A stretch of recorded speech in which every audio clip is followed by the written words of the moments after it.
So, it's doable. Now, Suffolk has a challenge in that you have the same population, exactly about 100,000 more than Nassau now, but it's spread over 3 times, maybe 4 times the land mass. So it's spread out a lot more in Suffolk County.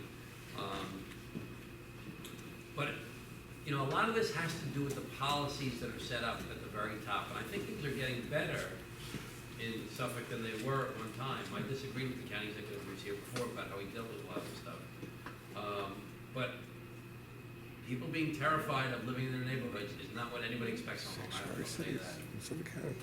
But then if these people go to a meeting like this and look for solutions, their experience is that there is no solution.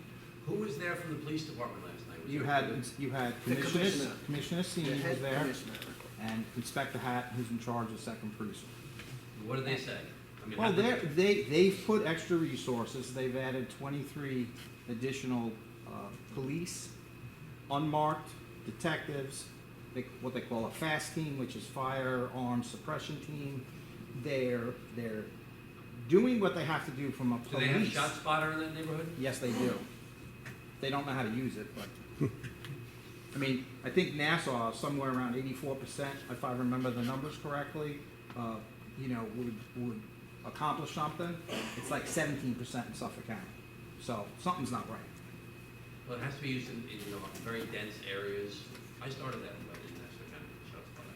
It's great technology.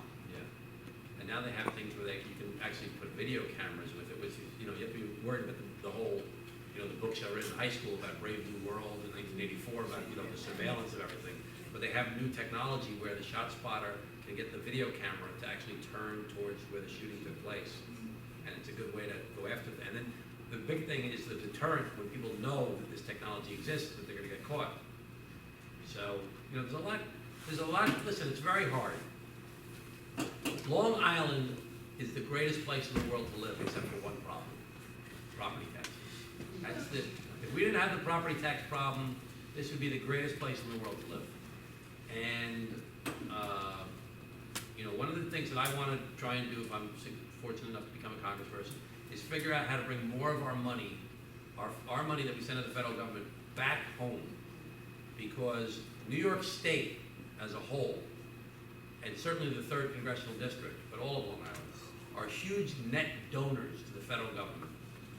So when the federal progressive tax policy was set up under the New Deal and under the Great Society, so under FDR and then under Lyndon Johnson, the idea was, let's get these wealthy people in New York and New Jersey and Pennsylvania and the Rust Belt states they call them now, and California.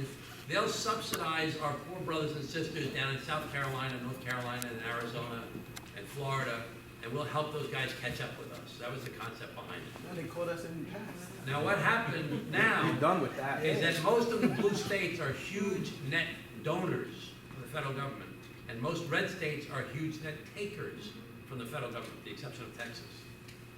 So we're giving this money to all these other states to help them catch up with us, but in reality, where are all of our friends moving to when they move out of here? They move to North Carolina, South Carolina, Florida, and Arizona. And they're saying, boy, it's so cheap to live here. And they're buying new houses, and they're expanding, their population is growing, and they're bringing in more property taxes, and there's more sales taxes, and more income taxes, because they're growing like crazy. When they get this, if we get the same money, and they get more, we get less, they're building new roads, new bridges, and new sewers, and new hospitals, and new schools, and it's making it more attractive to live there, and more affordable to live there. When we get the same money, we're fixing the old roads, and the old sewers, and the old bridges, and the old hospitals, and the old schools, and we're hanging on for dear life. So I'm in favor of a progressive income tax, but we have a lot of poor and middle-class people here that are struggling to pay these property taxes that are so high while we're subsidizing these other places to beat us. So we have to figure out how to bring back more of our fair share. So that could be in the form of supporting police, like the Clinton had the program, he had the cops program. It was great for me when I was mayor, even as county executive, bringing more money back into communities to have more enforcement. We need it for roads and, the reason I don't like the wall, if you want to spend $25 billion, let's fix up LaGuardia Airport. Let's fix up JFK, let's fix the LIE, let's get better mass transit. Long Island. I want to enforce our borders, but I don't think spending 25, no, it's not, No, it's 400 yeah, billion. it's 400 billion, it's $400 billion. It's about what the war in Iraq was. And plus, in other countries where they have these walls, people are tunneling underneath them instead. So, I don't think that that's the answer necessarily, but.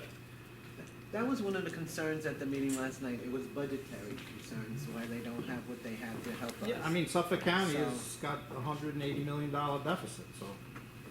So that was a big concern, so we put the money there first. It's always about the money. So, let me just close up the meeting, okay? If you're here tonight and you say, you know what, I like this guy, Tom Suozzi. Tom Suozzi is a good guy. I want to help Tom Suozzi. I would like him to be our congressperson. I need you to talk to your friends and talk to your neighbors and spread the word. And we'd like you to take these postcards. Nice picture of Tom Suozzi on the front. And a little note on the back. And then you address the postcard to your friends. And then you wrote a little note at the bottom with your name. And please remember to vote. And just do 25 of them. If you want to do 50, you can do 50 of them. They're called Do Me a Favor cards. Do me a favor, vote for Tom Suozzi. So we want to do tens of thousands of these. So we're trying to get people to do this. So if you like what I have to say, please take the postcards, please spread the word. If you don't like Tom Suozzi, I don't really like that guy, he's no good, he talked too much, I only came because Barry invited me to come, or I heard that this Young was speaking, I really don't like Suozzi, I ask you to please just keep it to yourself. All right, so thank you very much, everybody, I appreciate you being here, I'll stick around if everyone wants to. Give Professor Young a round of applause.